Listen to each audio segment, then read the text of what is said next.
15. Berarti saya kurang 2 kali pertemuan aja ya. Iya, Bu. Ya deh, sekarang ini aja.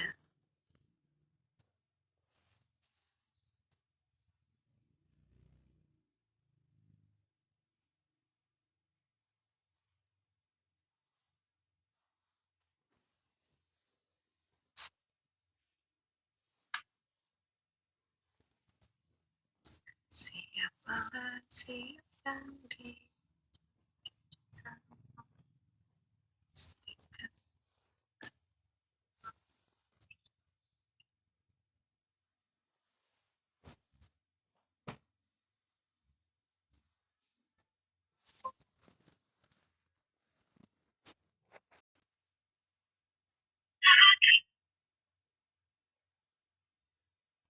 Halo? Dulu di Askep Kehamilan pernah diajarkan tentang kartu skor Puji Rohyati ya.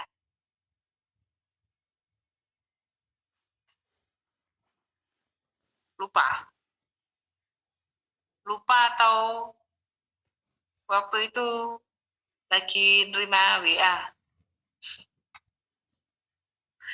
Ya sudah deh, itu besok aja. Hari ini kita ke asuhan persaingan normal ya. Asuhan persaingan normal itu ada suatu lagu yang sudah pernah diberikan atau sudah pernah mendengar lagu tentang asuhan persaingan normal, sudah belum?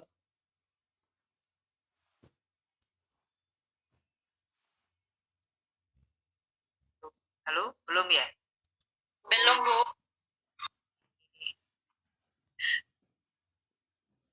Nah, asuhan persaingan normal itu ada lagunya. Lagunya itu seperti apa ya?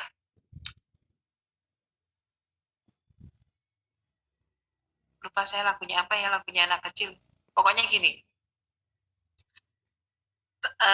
Ini sesuai dengan 60 langkah ya, 60 langkah pada APN ya. Nanti langkahnya nanti akan saya kirimkan melalui WA 60 langkah. Nah, ini 60 langkah itu dibuat supaya kita itu namanya gampang untuk menghafal.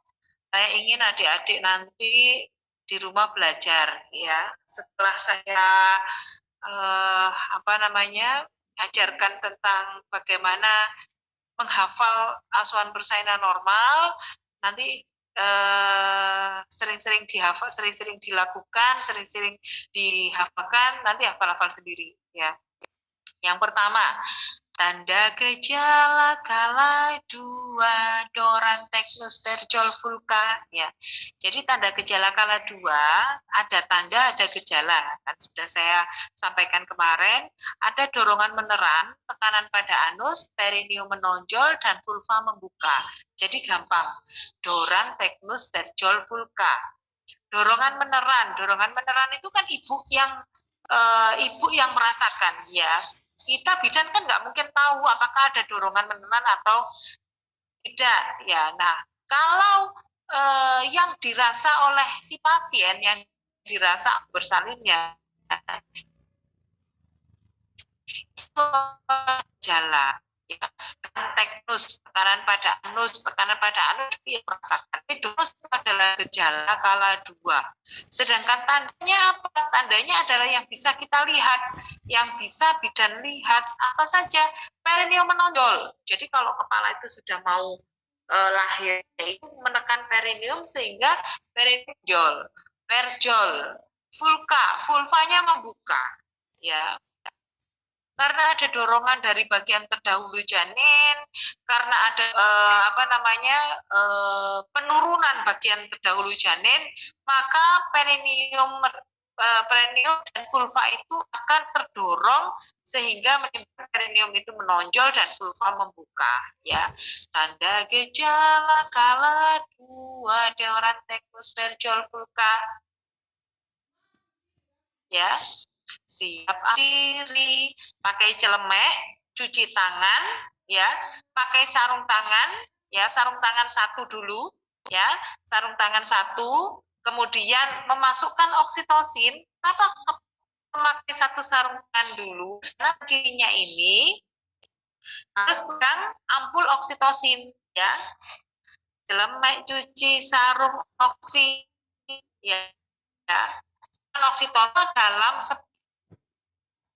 masuk ibu masukkan oksitosin kepada ibu itu adalah bayi dan setelah apakah ada yang kedua itu baru diberikan oksitosin baru ya. Jadi siap alat, siap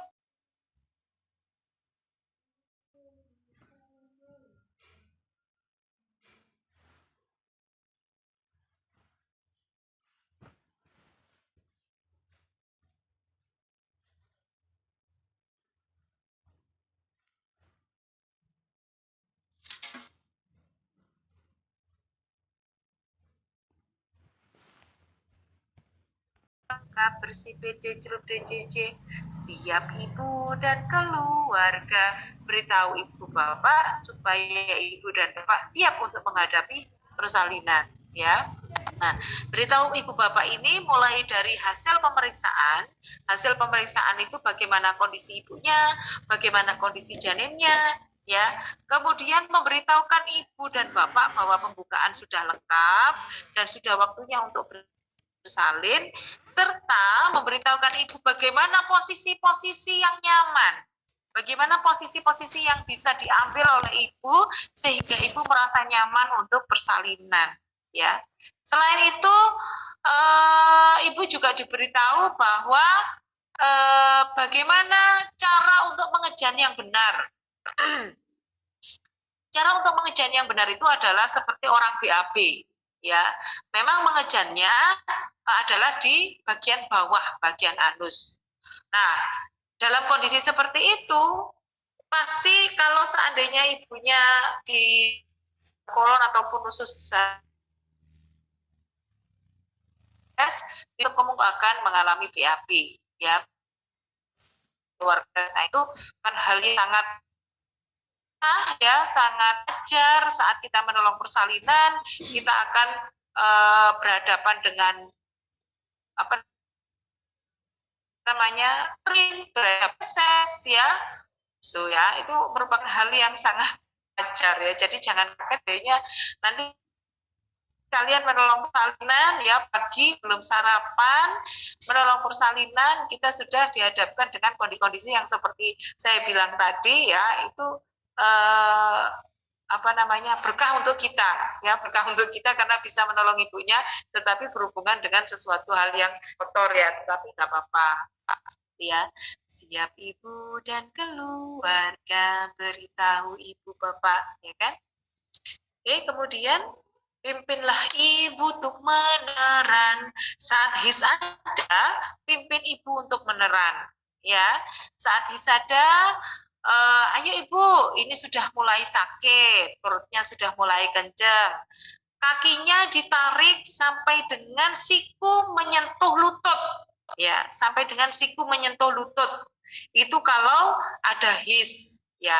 Kalau seandainya tidak ada his, maka kita berikan ibu his ada ya, dan his tak ada boleh ganti posisi dan jangan lupa memberikan air minum ya untuk tenaga ibu ya. Nah, jangan lupa juga di sela-sela waktu his sempatkan sedikit untuk melihat DJJ ya, untuk melihat DJJ janin ya, apakah janin dalam kondisi baik ataukah janin mengalami fetal distress ya. Kemudian siap-siap untuk menolong ya, handuk bokong buka sarung, memberikan handuk di atas perut ibu ya, memberikan handuk di atas perut ibu, kemudian memasang alas di bokong ibu ya, memasang alas. Kita mempunyai duk steril yang nanti di video akan lebih jelas ya, makanya saya berikan prolog dulu dengan nyanyian ini supaya sudah tahu gambaran, sehingga nanti kalau seandainya kita melihat video INC, melihat video kala 2, kita sudah bisa membayangkan seperti yang saya ceritakan sekarang ya. Memberikan handuk di atas perut ibu, kemudian memasang alas di bokong ibu, ya, kita menggunakan duk steril. Kenapa menggunakan duk steril? Karena nanti pada saat kepala janin akhir, ya, tangan kita itu akan masuk dalam duk steril, ya. Kemudian kita akan menahan perineum dengan duk steril itu, ya, menahan perineum supaya tidak terjadi robekan pada perineum, ya. Dengan catatan kalau seandainya ada indikasi untuk dilakukan episiotomi, maka pada saat pembukaan lengkap, pada saat kepala itu sudah turun di 3-4 di depan vulva, ya, jadi kepala itu sudah kelihatan, ya, kepala janin itu sudah kelihatan, kepala atau bokong sudah kelihatan, ya, maka baru boleh kita melakukan episiotomi. Ingat ya, benar-benar harus diingat ini ya. Omongannya Bu Novi harus diingat ya, karena banyak sekali kasus kepala belum turun, ya, kemudian belum kelihatan di vulva, hanya pembukaan lengkap saja, sudah di episiotomi, ya. Nah, ini merupakan tindakan episiotomi yang salah. Bagaimana seharusnya episiotomi yang benar? Saat pembukaan sudah lengkap dan kepala sudah terlihat 3-4 cm di depan vulva, ya. Jadi kepala sudah terlihat sedikit di depan vulva, baru kalau seandainya persiapan untuk HIS selanjutnya, maka kita lakukan episiotomi. Episiotomi dilakukan adalah pada saat HIS mencapai puncaknya. Ya, jadi kepala sudah benar-benar terlihat, kemudian kita masukkan 2 jari tangan kiri kita, ya, untuk melindungi kepala, ya, untuk melindungi kepala bayi, baru kita lakukan episiotomi pada saat HIS mencapai puncaknya, ya. Jadi benar-benar pada saat kita melakukan episiotomi, kemudian setelah melakukan episiotomi, kita langsung menekan atau menahan kepala janin supaya perineum tidak terjadi laserasi yang lebih luas, ya. Setelah kita gunting, kemudian kita tahan perineumnya supaya tidak terjadi laserasi atau robekan yang lebih luas setelah episiotomi. Ya, itu. Nah, kemudian setelah kita memberikan alas pada bokong, kemudian kita minta ibu untuk membuka kakinya selebar mungkin, ya, dan jangan lupa kita mengganti sarung tangan dengan sarung tangan yang baru, sarung tangan yang steril.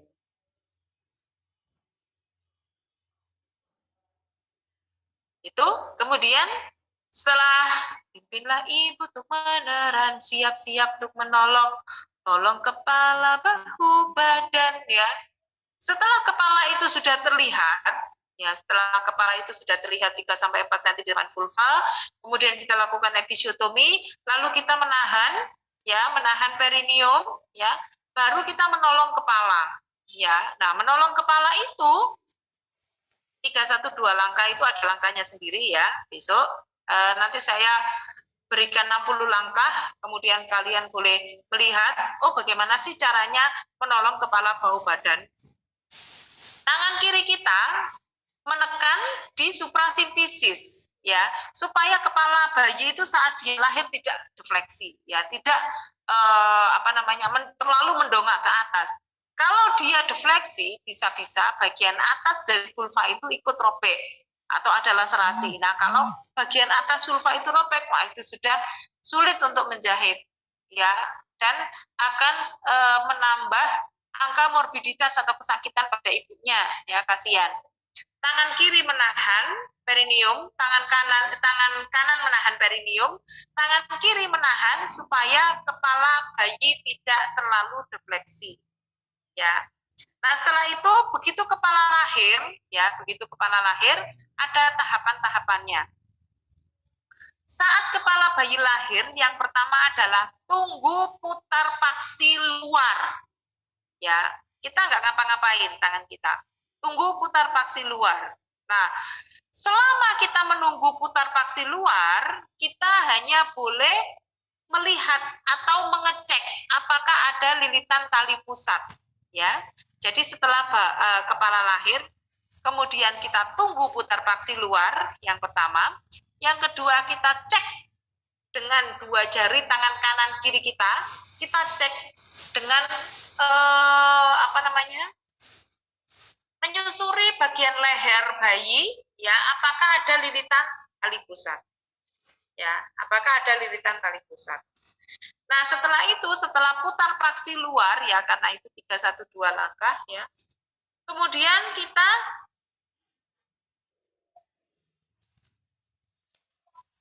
kita melakukan biparietal. Ingat ya, namanya biparietal. Bi itu 2, parietal itu kepala, ya, bagian kepala. Setelah putar paksi luar, 2 tangan kita itu menjepit kepala bayi, ya, menjepit kepala bayi. Jadi seperti ini, ya, menjepit kepala bayi. Tangan kanan kita selalu di atas. Ingat, biparietal, tangan kanan kita selalu di atas. Mau kepala bayi itu miring ke kanan, mau kepala bayi itu menoleh ke kiri, ya, tetapi tangan kanan kita adalah selalu di atas, ya. Kemudian kita tarik curam ke bawah, lalu kita tarik curam ke atas, sangga dan susur, sangga dan susur. Nanti ya pokoknya dicatat saja ya. Sangga susur kuncinya adalah jempol bertemu di dada bayi, ya. Saat kita menyangga, kemudian tangan kiri menyusur, jempol kita, jempol penolong bertemu di dada bayi, ya, tuh. Kemudian penanganan bayi baru lahir, ya. Penanganan bayi baru lahir. Bagaimana penanganan bayi baru lahir? 2, 3, 2, 2 langkah, ya. Nanti itu ada sendiri. Yang penting tahu aja sekarang, ya. Bagaimana penanganan bayi pertama kali? Setelah bayi lahir, ya, kemudian kita keringkan. Kita keringkan untuk pencegahan hipotermi, ya. Lalu kita ganti dengan handuk yang kering, ya. Kemudian kita taruh bayi ibu di atas perut ibu. Kita nilai sesaat. Penilaian sesaat pada bayi baru lahir, yang pertama adalah tangisan. Ya, apakah bayi menangis? Bagaimana menangisnya? Ya, menangis kuat atau tidak? Bagaimana menangisnya? Kalau menangisnya merintih, berarti ada tanda-tanda asfiksia, atau malah tidak menangis sama sekali, atau tangisannya keras. Ya, 1 tangisan, 2 warna kulit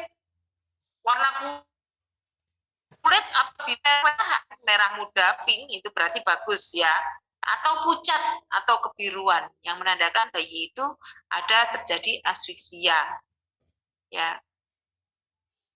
Kekurangan oksigen pada bayi itu apabila masih di dalam perut, masih di dalam rahim, itu namanya hipoksia intrauterin. Hipoksia intrauterin itu kalau dia masih di dalam perut atau di dalam rahim. Tetapi kalau dia sudah lahir, nah itu namanya asfiksia. Ya, asfiksia itu ada asfiksia ringan, sedang, berat. Ya, itu urusannya neonatus nanti, ya. Oke. Nah, kemudian yang ketiga adalah gerakan. Setelah tangisan, warna kulit, dan gerakan. Bagaimana gerakannya? Aktifkah, kurang aktifkah, atau malah lunglai, ya? Nah, itu gerakan, ya. Nah, setelah itu baru dilakukan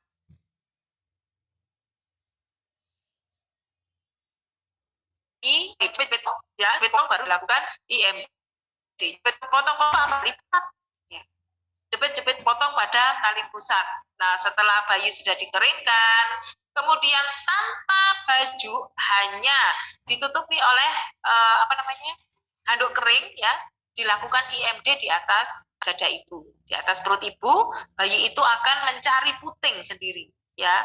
Jadi bagian mulut, bagian tangan itu sebaiknya tidak benar-benar dibersihkan dari ketuban. Fungsinya untuk apa?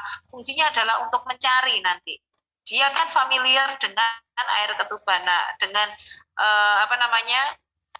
bau ketuban itu, ya, bau ketuban itu diharapkan dia nanti bisa mencari puting susu ibunya, ya. Oke, setelah bayi di IMD, maka kita lanjutkan ke ibu, ya ke ibu. Nah itu bukan sesuatu yang mudah ya, tetapi kita harus bergerak cepat ya. Jadi begitu bayi lahir, kemudian kita keringkan sebentar, kita nilai sesaat ya, lalu segera kita ganti handuk dengan handuk kering, lalu kita cepet-cepet potong ya, kita nilai sesaat tadi sudah, cepet-cepet potong, kemudian kita taruh di atas dada ibu untuk melakukan IMD, inisiasi menyusu dini ya, inisiasi menyusu dini. Nah setelah itu baru kita langsung ke ibunya ya, dan itu nggak boleh terlalu lama, nggak boleh sampai 5 menit, nggak boleh ya, harus cepet sudah, kemudian kita kembali ke ibunya. Yang di ibunya bagaimana ya?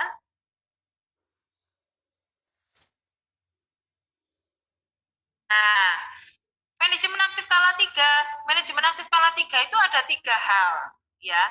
Yang pertama adalah suntik oksitosin, suntik oksitosin. Yang kedua PTT, peregangan tali pusat terkendali.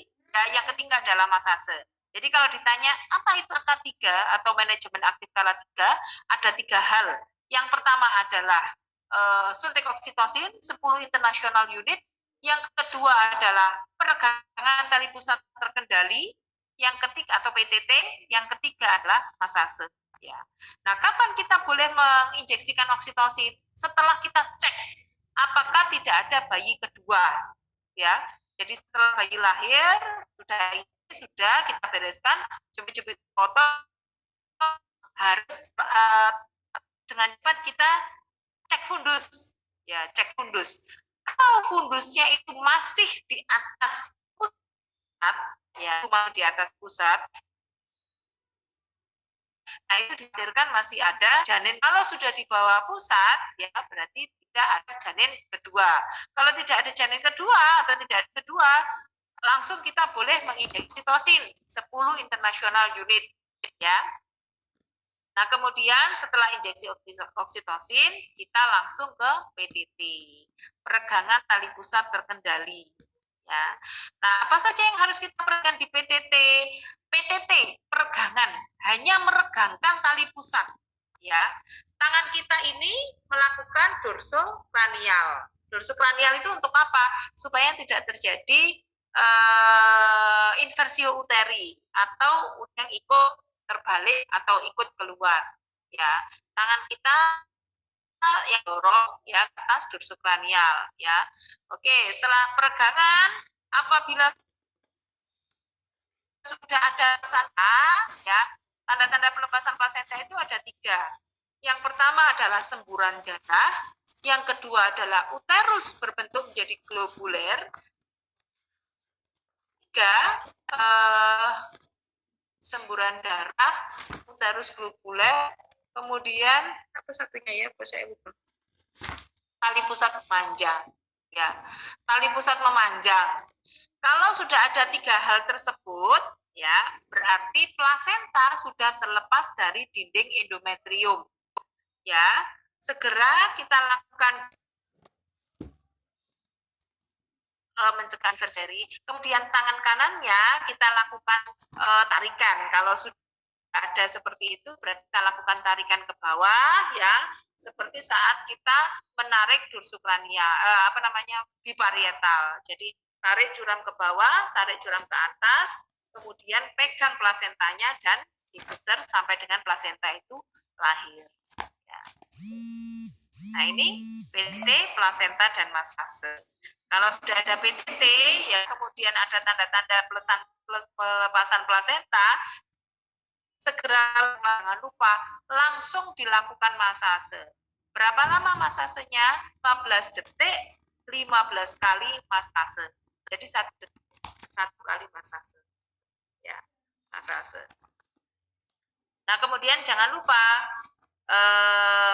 nanti selesai semua, kita ajarkan ibu dan keluarga untuk melakukan masase ya, dan memberitahukan bahwa masih kontraksi uterus yang baik, kontraksi rahim yang baik, mana sih kontraksi rahim yang kurang baik, yaitu diberitahukan supaya kalau seandainya kita sudah mengisi partograf, nanti setelahnya kan harus mengisi partograf ya.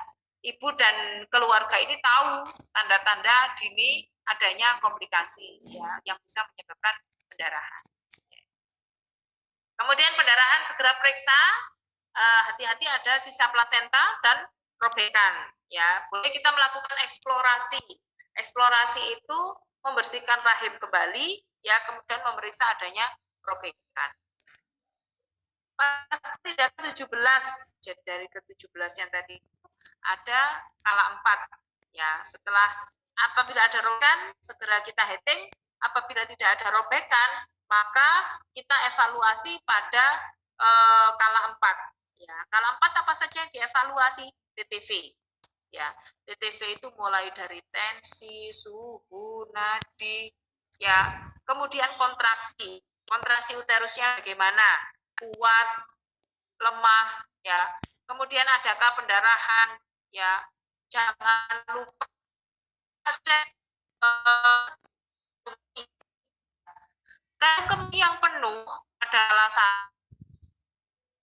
kala 2, kala 3, kala mengaruhi dari persalinan ya. Pada kala 1, kala 2 kandung penuh akan mempengaruhi penurunan bagian terdahulu janin. Pada kala 3 dan kala 4 akan mempengaruhi kontraksi uterus sehingga bisa terjadi katanya uteri atau kontrarus terhalang oleh adanya kandung yang penuh itu tadi, sehingga yang harusnya pembuluh darah itu menutup karena kontraksinya yang kalau kontraksinya cuma gini toh ya, pembuluh darah bekas dari implantasi pelaku tidak akan bisa menutup dengan baik sehingga terjadi ya. Kemudian membersihkan ibu ya, kemudian memberikan rasa aman dan nyaman, dan jangan lupa dokumentasi pada partograf ya. Oke, minggu depan kita nonton ya dari bagaimana nyanyian yang indah ini, nyanyian suasana normal indah, dan bagaimana cara pertolongan persalinan yang sebenarnya. Ya, kami ditanyakan silahkan. Kalau membicarakan persalinan itu saya kira menyenangkan sekali ya. Tapi saat menolong persalinan kita berdebu dengan tangan. Oke, kalau memang tidak ada yang ditanyakan, terima kasih perhatiannya. Jangan lupa absen ya.